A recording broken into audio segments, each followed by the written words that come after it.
सिद्धेभ्यः ओम नमः सिद्धेभ्यः ओम नमः सिद्धेभ्यः णमो वरियन्ताडं णमो सिद्धाडं णमो आयरियाडं णमो वज्रायाडं णमो लोये सबसाउडम। परम पूज्य कुंडलपुर के बड़े बाबा श्री आदिनाथ भगवान की, 24 तीर्थंकर भगवंतों की, समस्त मूल नायक भगवंतों की, परम पूज्य आचार्य भगवान गुरुदेव शिक्षण विद्यासागर जी महामुनिराज की, परम पूज्य आचार्य श्री समय सागर जी महामुनिराज की, 3 कम 9 करोड़ मुनिराजों की, मुनि श्री धर्म सागर जी मुनिराज की, मुनि श्री भाव सागर जी महाराज की जय। देते हैं कि शांतिनाथ भगवान का जो जन्म तप मोक्ष कल्याणक महोत्सव जो विश्व में मनाया जाएगा, क्योंकि हम शांति धारा करते हैं, शांति विधान करते हैं, इसी शांति धारा दिवस 26 मई को आने वाला है। इसके बाद 27 मई को परम पूज्य महाकवि गुरु नाम गुरु आचार्य श्री ज्ञान सागर जी महाराज का समाधि दिवस भी हम मनाएंगे और पूरे देश के लोग भी मनाएंगे। इसके साथ साथ 31 मई को ओम शांति ओम शांति ओम ओम श्रुत पंचमी आएगी। उस दिन पूरे देश में अच्छे से श्री जी की शोभा जिनवाणी की शोभा यात्रा निकाली जाए, सुत स्कंद का अभिषेक हो और ताम्रपत्र ताड़पत्र वाले ग्रंथ जो रख करके सठखंडागम ओम ओम तो धबला जय धबला महाबंद ग्रंथों की उस दिन विशेष पूजन की जाती है। अब अपन आगे शुरू करते हैं। चूंकि 33 नंबर पुस्तक दे दो,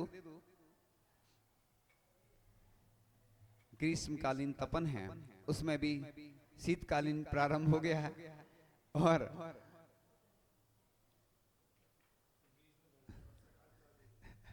तीनों मौसम कभी भी प्रारंभ हो जाते हैं।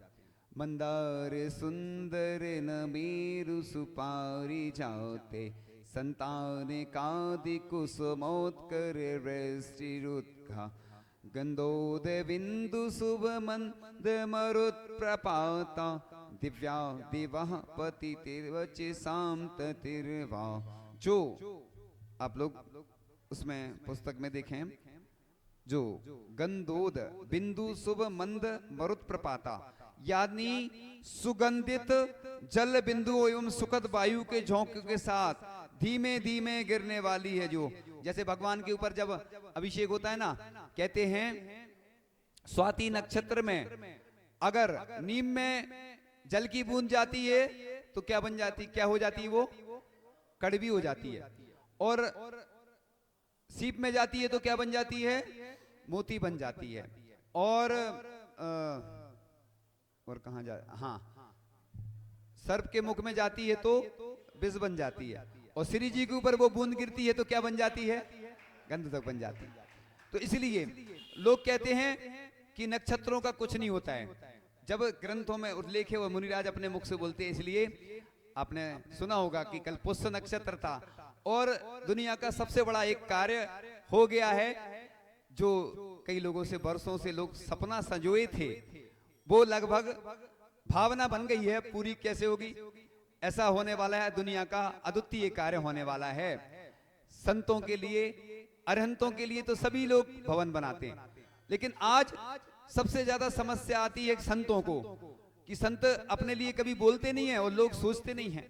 लोग अपना घर बना लेते हैं लेकिन भगवान का घर कहीं नहीं बना पाते, कई जगह जिन ग्रह बोलते हैं उसको, लेकिन संतों के लिए रुकने के लिए कोई स्थान नहीं होते हैं, संतों के लिए जंगल आदि के लिए स्थान नहीं होते हैं। मैं पूरे देश के लिए एक ही बात हमेशा कहता हूं, आप लोग अपने लिए कुछ करो चाहे नहीं, संतों के लिए 2 व्यवस्था जरूर। एक तो संत निवास, वैसे तो हमारे हिसाब से संतों के लिए ऐसा नहीं बना जाता, लेकिन आजकल चूंकि दोष लगता है, संतों के लिए हर कार्य में दोष लगता है, लेकिन आज ऐसे बनाए जाए कॉमन, जिससे सुनो ओम ऐसे बनाए जाए जिसमें सब उपयोग हो सके। अब हम इधर तो ज्यादा डिटेल में नहीं बताएंगे, लेकिन साधु संतों के लिए सोचना पड़ेगा। पंचम काल चल रहा है, अब भाई भाई में झगड़ा, परिवार में झगड़ा, देश में झगड़ा, हर जगह झगड़ा ही झगड़ा है, तो अब तो संत निवास कौन बनाएगा, कौन सोचेगा। लेकिन चिंता नहीं करो, उपदेश देंगे, पूरी ताकत लगा देंगे संतों के लिए, अरिहंतों के लिए, ग्रंथों के लिए, अपन हैं जब तक। इसलिए कल एक और अच्छा कार्य हुआ कि गुरु चरण विराजमान किए गए, और हम देख रहे हैं कि लोग भले ही सहयोग करें चाहे नहीं करें, लेकिन कुछ ऐसे संयोग बनते हैं कि अपने आप। कल वेदान हुआ तो नए तरीके से हुआ, महावेदान हो गया, तो लोग वही करते रहते, लेकिन कुछ ना कुछ 108 मंत्रों से, कलशों से होना था अभिषेक, मंत्रों से हो गया अभिषेक चरणों का। आचार्य श्री के चरण का शुभ नक्षत्र में प्रवेश होना, ये स्वाति नक्षत्र की जो उदाहरण दिया जा रहा है वो स्वयं बता रहा है कि अच्छे कार्य शुभ मुहूर्त में करोगे तो कई गुना फलदायी होते हैं। एक त्रिपुष्कर योग लिखा है, त्रिपुष्कर योग में क्या है, जो भी काम करो 3 गुना होता है वो। अब लोग कहते हैं, क्योंकि आप लोग वो चीज सुनते आ रहे सो आपको उस पर श्रद्धा नहीं है, लेकिन जो मुहूर्त विशेषज्ञ उनसे समझना।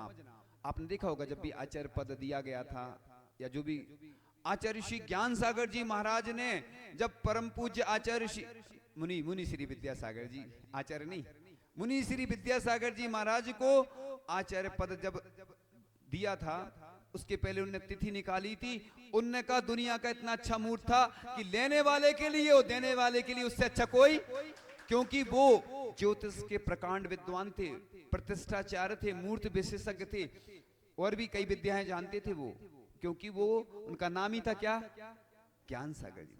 ऐसे ही उनके जो शिष्य थे वो भी अद्वितीय थे, वो तो सब जानते हैं, लेकिन किसी कारण से उनका इतनी प्रसिद्धि नहीं हुई। लेकिन हमारे तो दादा गुरु हैं, हम तो अभी से प्रारंभ करेंगे कि उनका साहित्य और अच्छे से प्रचार प्रसार हो जितना हुआ, क्योंकि अब लोग बस स्वार्थी होते जा रहे हैं, उन्हें बस हर चीज में पैसा दिखता है कि मंदिर में जाओ तो पैसा। चिंता नहीं करो, थोड़ा थोड़ा भी दो, दान करने से महान बनता है व्यक्ति। लोग पहले सोचते अभी पिछला देना है, अरे उनसे पूछो जिनने बहुत सारा बोल दिया, वो देने का सोचे ही नहीं रहना, वो आ रहे हैं।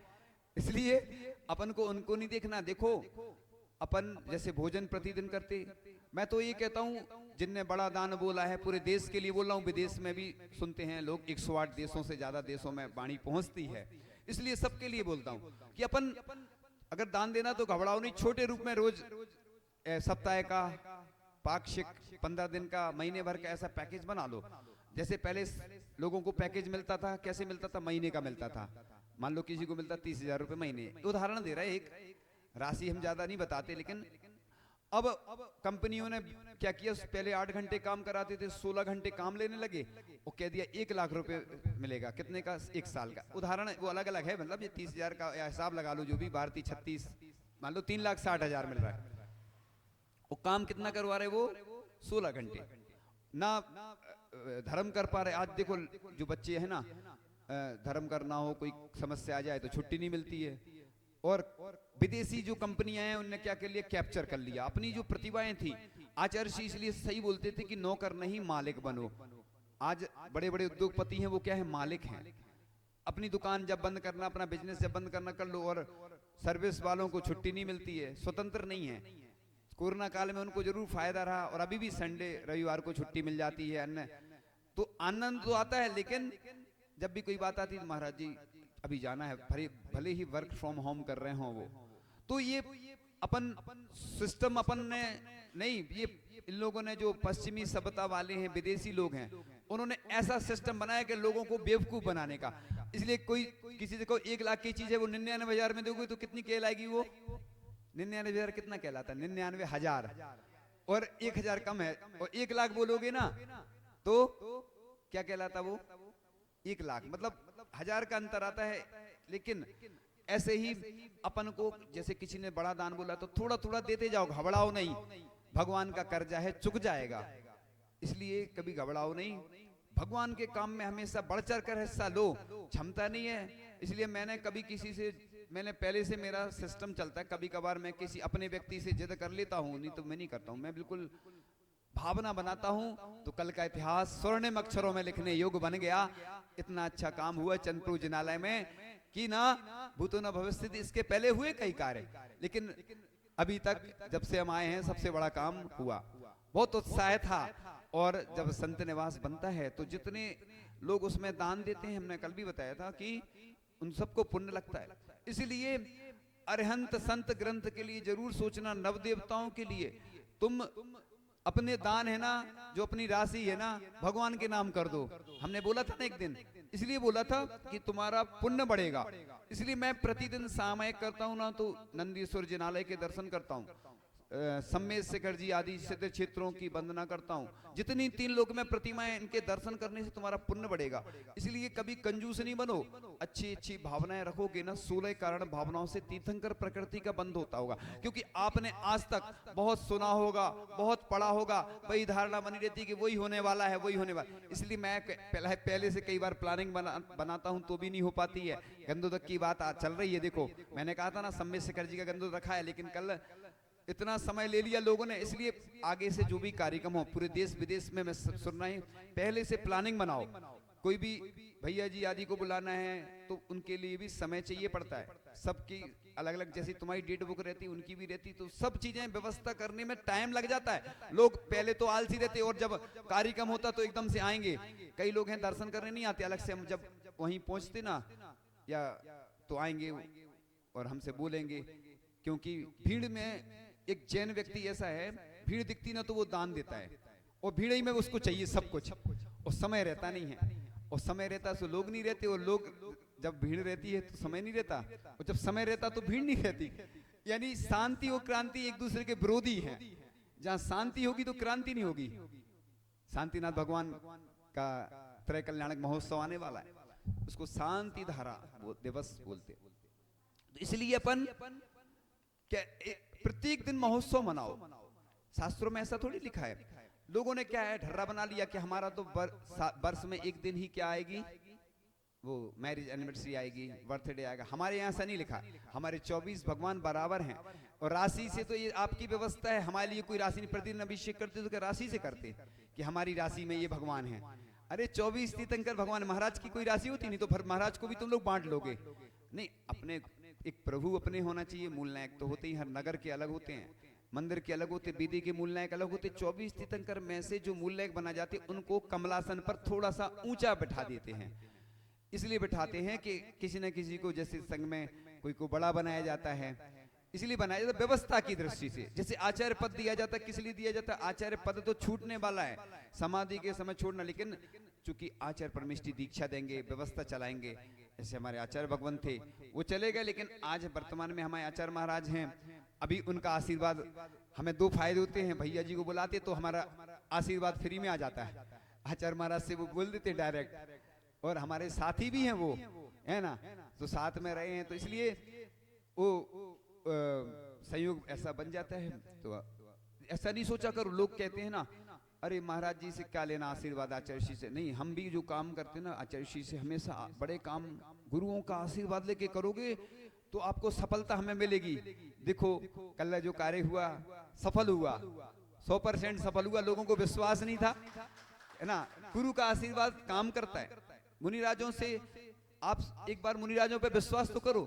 आप पत्नी पे तो विश्वास करते हो, आप बिजनेस में किसी से जो डील करते हो उस पे विश्वास करते हो, जमीन में चाहे भले ही वो खा जाए पैसा, चाहे कुछ भी हो जाए, लेकिन नहीं उस पे विश्वास। गुरु पे विश्वास नहीं रहता लोगों को, हमें मालूम है। प्रभु पे विश्वास नहीं रहता, लेकिन मुझे विश्वास है। मैं प्रभु के जब चरण छूता हूं और एनर्जी ले लेता हूं तो बहुत कार्य हो जाते हैं। इसलिए मेरे भी कर्म का उदय रहता है, तो आपको सब मालूम है। लेकिन विश्वास तो करो, विश्वास परम मंत्र है। विश्वास से बढ़कर कोई दुनिया में चीज नहीं है। जब आप बच्चे को बड़ा करते हो, सोचते हो ये हमें सहयोग करेगा, वो धोखा देता है तो दुख होता है। हमें भी कई लोग धोखा दे देते हैं, ऐसा नहीं सोचना। लेकिन हम समता रखते हैं कि अपना कर्म का उदय चल रहा है, कोई नहीं आ रहा है तो कोई बात नहीं, अपना पुण्य बढ़ाना है अपन को। भगवान के पीछे बैठे थे, सामयिक कर रहे थे, तो यही अपने आप विचार आते रहते कि नहीं कुछ अद्वितीय होना चाहिए। अपने आप अच्छे अच्छे विचार करोगे। आचार्य जी की जब पूजन चल रही थी और विधान उसी में किया था, नए तरीके से 108 मंत्रों से अभिषेक हुआ, तो अलग से कुछ एनर्जी आ जाती है। इसलिए तुम ये नहीं सोचा करो मेरे पास कुछ नहीं है। प्रभु और गुरु और जिनवाणी अगर साथ होगी तुम कहीं भी चले जाओगे। इसलिए हम जब भी अर्घ चढ़ाते हैं, चढ़वाते हैं, तो नमोस्तु बोलते हैं। कैसे बोलते हैं?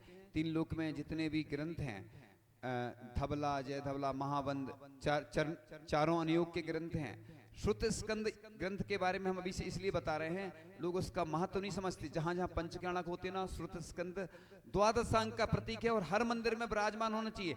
और 24 भगवान के चरण भी खिमलासा में विराजमान हुए थे, वो हर मंदिर में होना चाहिए, क्योंकि प्रतिमाएं तो होना ही चाहिए। क्योंकि कभी किसी भगवान का कल्याणक आता है, लोग क्या है, लोग तैयार नहीं होते हैं। और मैं कहता हूं 24 भगवान के जिस मंदिर में अगर प्रतिमाएं विराजमान होंगी, चरण विराजमान होंगे, आप देखना बहुत एनर्जी मिलती है।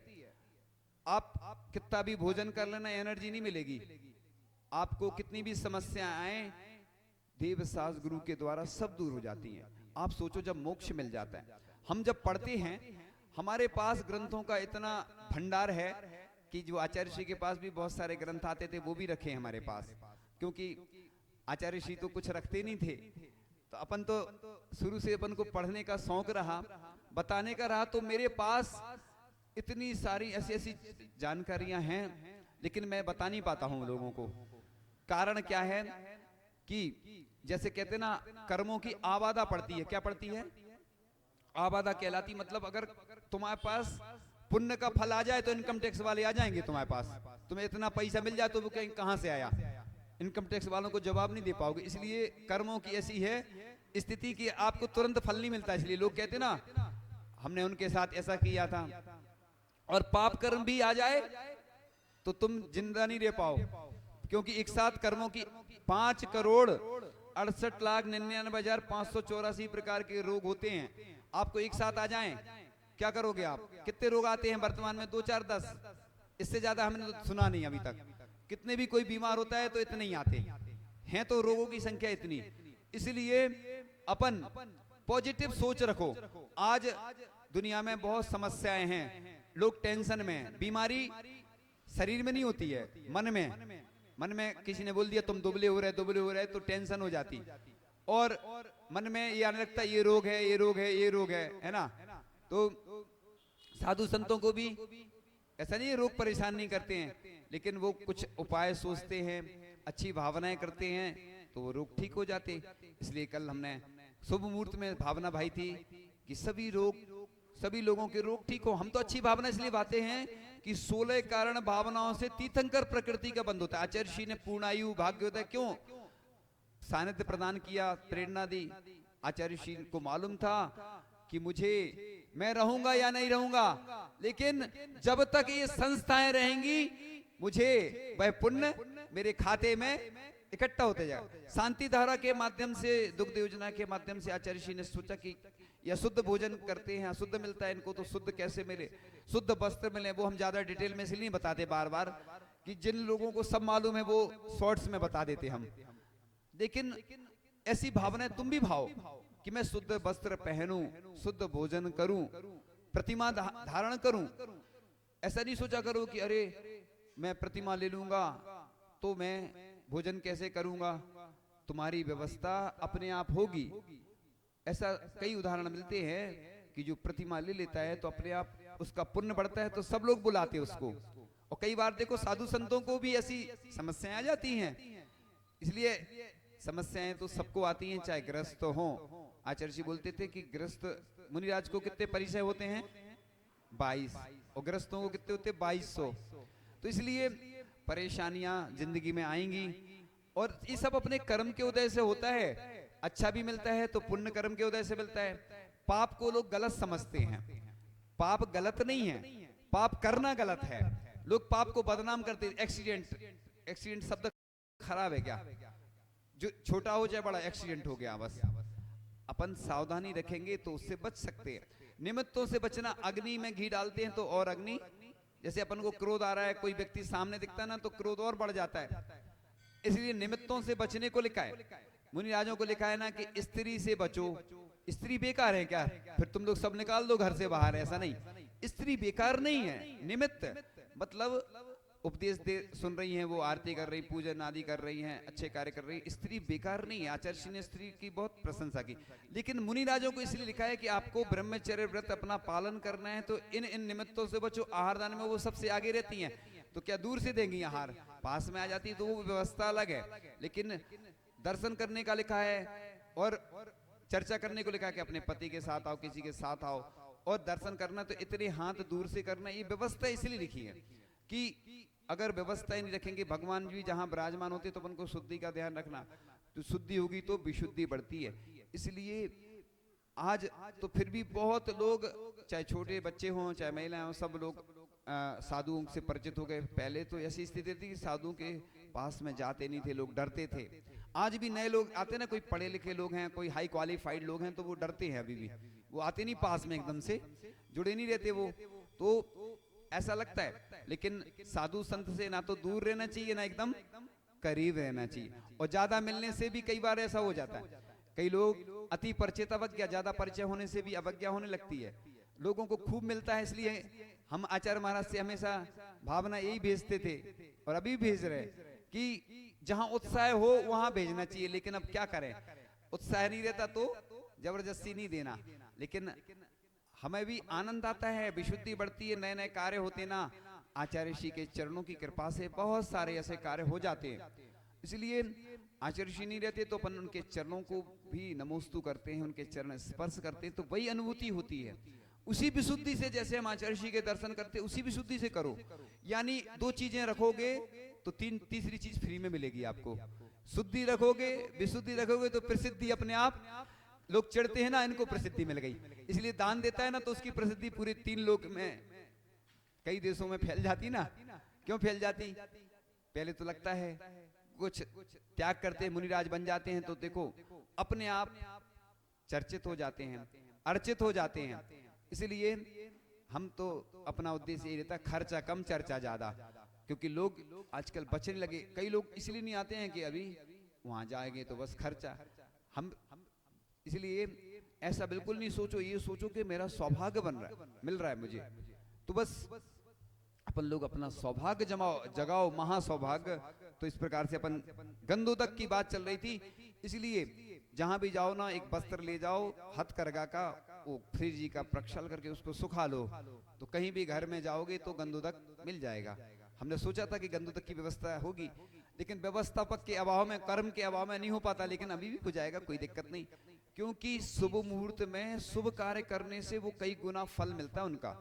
इसलिए ऐसा नहीं सोचो कि लोग बुरे भी तो कार्य कर रहे होंगे उस मुहूर्त में, तो ये पुण्य अपना अगर अच्छा है और अपन ने अच्छा उस मुहूर्त में काम किया तो और अच्छा हो जाता है। मुहूर्त आपका सहयोगी है, जैसे आपका अच्छा पड़ोसी होता है ना, आपका रिश्तेदार हो, आपका मित्र हो, अच्छा होगा तो पत्नी अच्छी होगी, पति अच्छे होंगे, घर के लोग अच्छे होंगे, तो आपका काम क्या होता है, अच्छे गुरु होंगे, अच्छा आशीर्वाद मिलेगा प्रभु। तो इस प्रकार से सबका सहयोग मिलता है तो अच्छा कार्य। ऐसे ही मुहूर्त काम नहीं करता है, मुहूर्त आपका सहयोगी है। कि शास्त्रों में लिखा है कि शुभ नक्षत्र शुभ मुहूर्त में दीक्षा लेना चाहिए, तो गलत लिखा है क्या? लोग गलत समझते हैं। तिथि अलग अलग खराब भी आती हैं, अच्छी भी आती हैं, यानी व्यक्ति भी खराब होता है। पाप और पुण्य प्रकृतियां अलग अलग हैं, उसके बारे में हमें ज्यादा जानकारी भी नहीं है, याद भी नहीं है। पुण्य प्रकृति अलग होती है, पाप अलग होती हैं, जिनने पढ़ा होगा। तो अपना जैन दर्शन गलत नहीं है, जैन दर्शन में सब लिखा है, मुहूर्त के बारे में भी लिखा है, सब लिखा है। तो गलत लोग बना देते हैं।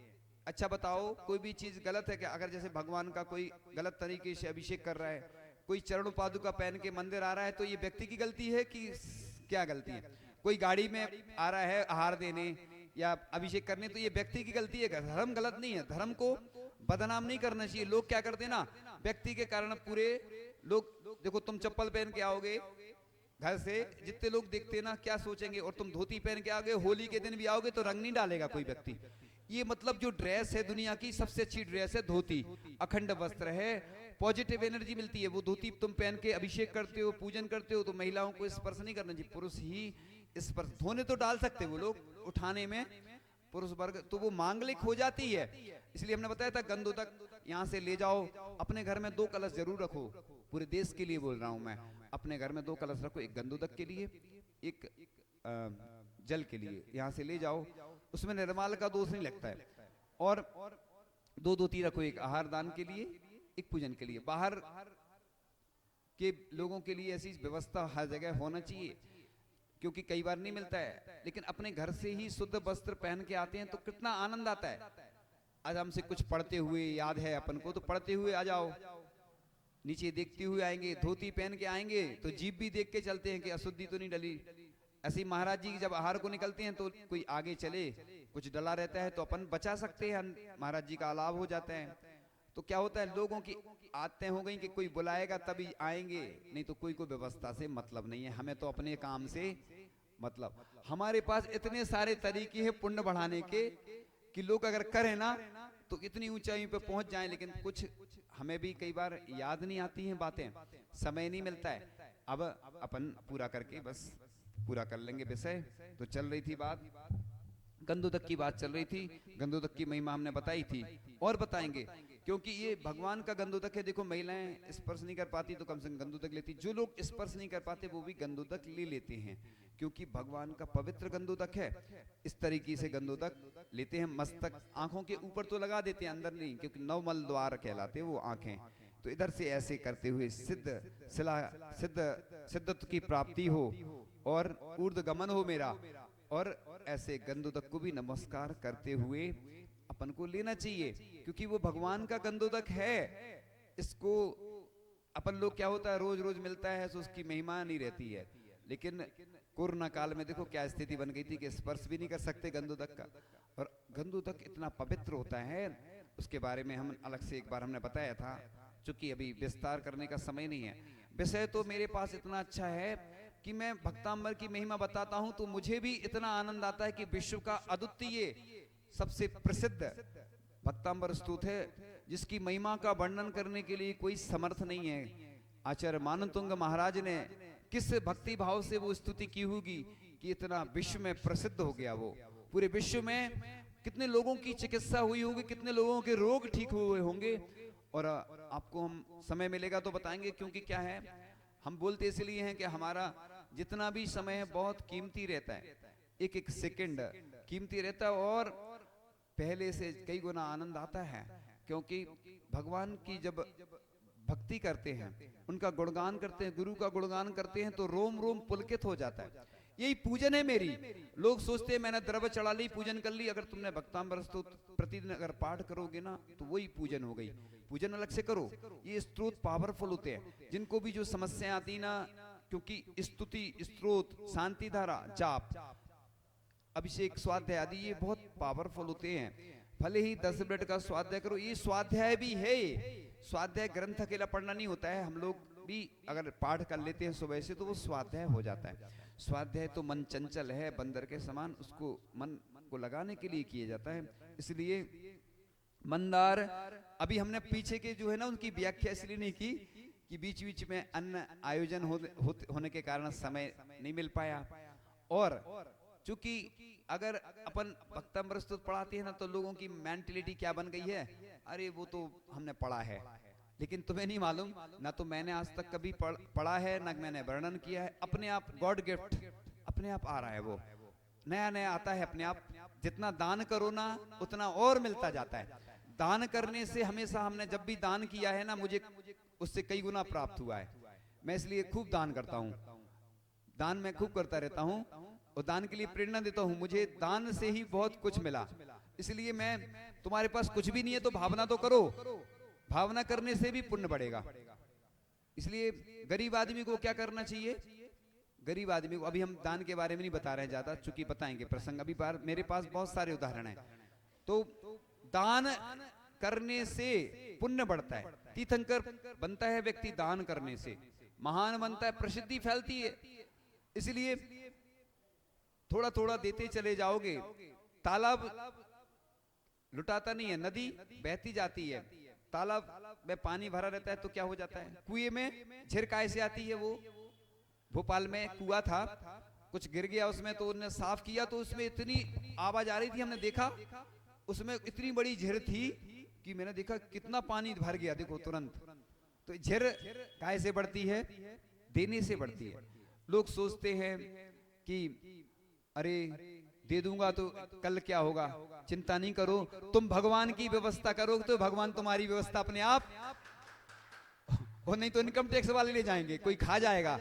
पूरे देश में आज एक जन ने बताया, महाराज जी मंदिर का 30% लोग खा चुके हैं, 30% लगभग, 100% भी हो सकता, लेकिन बिजनेस में भी यही होता है, तुम दे देते हो उधार, वो ग्राहक भी चला जाता है, और ऐसे ही हमारा होता है कि अगर कोई ऐसा व्यक्ति ले लेता बोली तो वो व्यक्ति भी नहीं आता है और धर्म से और टूट जाता है। इसलिए हम जबरदस्ती नहीं करते दान, हम बोलते हैं भावना बनाते हैं लोगों की, एक दो बार पूछ लेते हैं, हम जबरदस्ती बिल्कुल नहीं करवाते, क्योंकि क्या होता है लोग कर देते फिर बाद में कहते हैं कि वो हम जबरदस्ती करवा दिया। इसलिए दान भावना से तो नृत्य करो, जैसे बोलो हुआ करते ना, बोलो हुआ करो कि आज मैंने कितना अच्छा पद प्राप्त किया है, सौधर्मिंद का, माता पिता बनने का, या जो भी विधान आदि होते हैं, बड़े बड़े पद, कोई प्रतिमा रखवाते हैं तो सबको इसलिए बुलाते हैं, खुशी होती है कि मैंने आचार्य श्री के चरण विराजमान किए।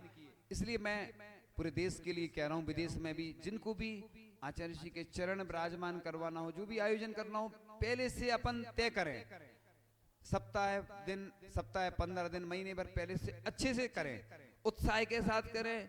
ऐसे नहीं तुरंत आते हैं फिर वो अव्यवस्थाएं होती हैं।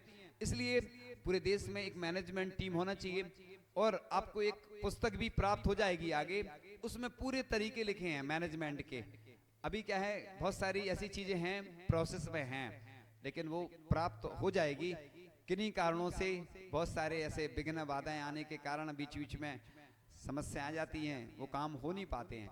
इसलिए मैनेजमेंट टीम होना चाहिए और अव्यवस्था नहीं होना चाहिए। देखो कार्यक्रम होते हैं, पंचकल्याणक हो रहे हैं, विधान हो रहे हैं, तो क्या होता है बहुत सारे लोग आते हैं, आपकी अव्यवस्था देखते हैं तो उनके दान करने के भाव भी नहीं होते। फिर एक बार एक जगह कलश गिर गया, चातुर्मास की बोली चल रही थी, तो एक व्यक्ति को बोली लेना था, उसने मना कर दिया, कहने लगा कलश गिर गया मैं नहीं लूंगा बोली।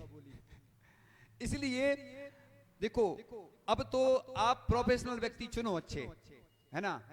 कई बार जो आते हैं ना, जो भी व्यक्ति प्रोफेशनल, अपन उनके लिए मोल भाव करते हैं, और हमारे जैन धर्म का कई लोग राशि है ना कितनी सारी चली जा रही है व्यर्थ में, काय में जा रही है, वो हम स्पष्ट नहीं करेंगे जो मंदिर के काम होते हैं, क्योंकि मैं सब चीजें खुल के नहीं बोल पाता हूँ, अलग से मैं सब कुछ बोल देता हूँ, लेकिन जब पूरी दुनिया सुन रही हो तो दुनिया को ऐसी चीजें नहीं बताई जाती हैं कि जिससे अपन कोई ऐसा, मेरी भाषा समिति भी होती है ना, इसलिए मैं किसी को डांटता हूँ तो डांटना भी आवश्यक है, बांटता भी हूँ, डांटता भी हूँ, प्यार से भी बोलता हूँ, क्योंकि शब्द बहुत कड़वे भी होते हैं, मीठे भी होते हैं, घर में लड़ाई झगड़े होते हैं, समाज में होते हैं, परिवार में होते हैं, क्यों होते हैं, किसी ने कुछ बोल दिया उसको बुरा लग जाता है।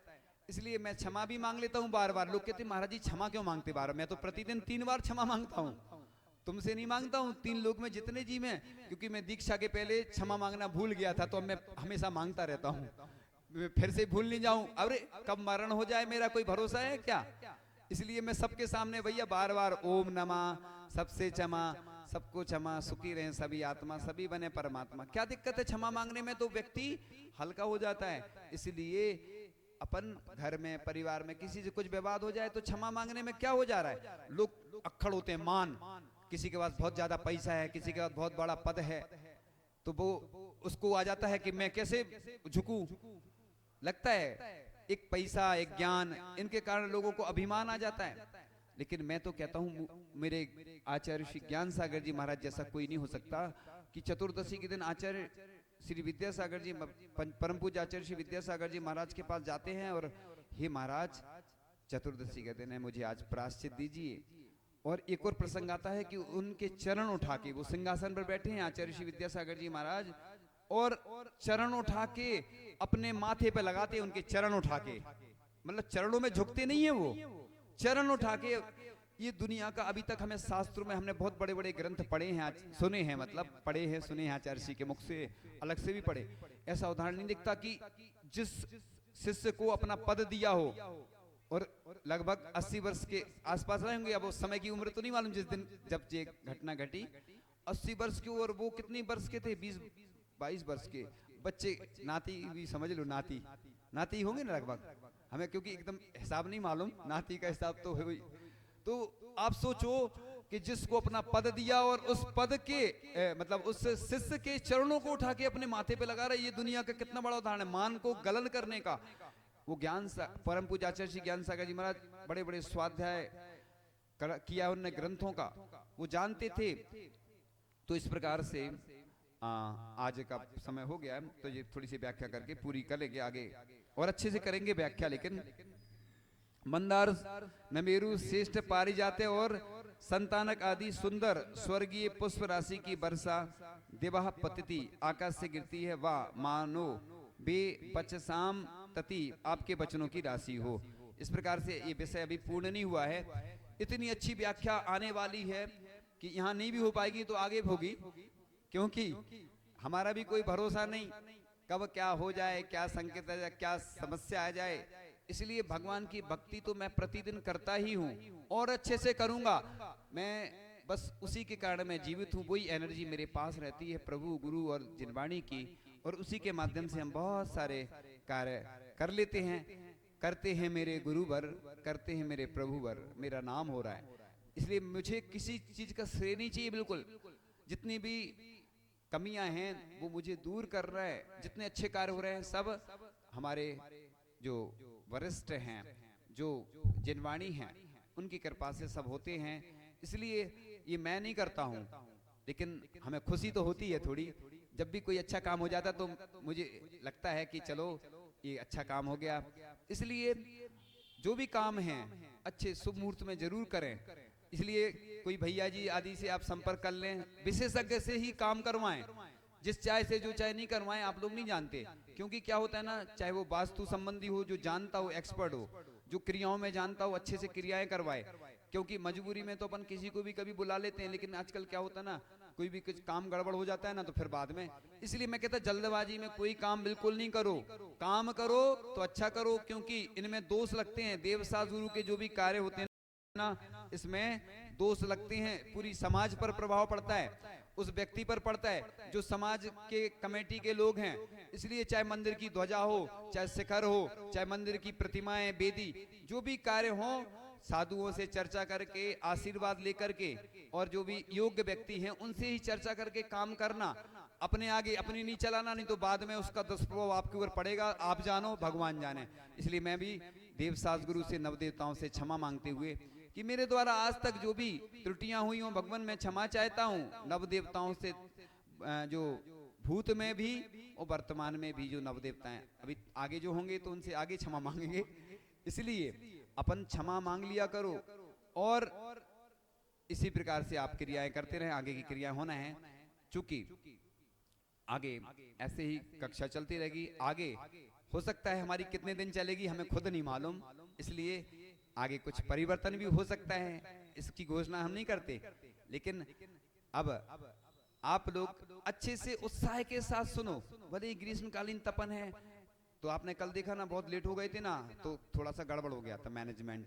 इसलिए मेरे मैनेजमेंट से चलोगे, मैं इंटरनेशनल मैनेजमेंट की सलाह इसलिए देती, मैं अनुभव से बताता हूँ। आपने तो कितने किए होंगे, लेकिन मैंने देवरी में ही 2 पंचगणना किए, इंदौर में भी 2 किए।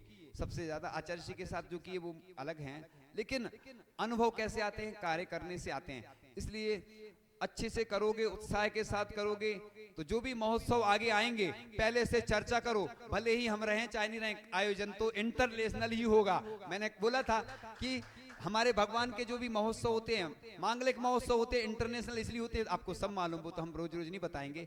तो इंटरनेशनल ही करना चाहिए। भले ही मैं गरीब हूं लेकिन प्रभु के करीब हूं। इसलिए ऐसा नहीं सोचो कि मेरे पास कुछ नहीं है, आपके पास सब आ जाएगा।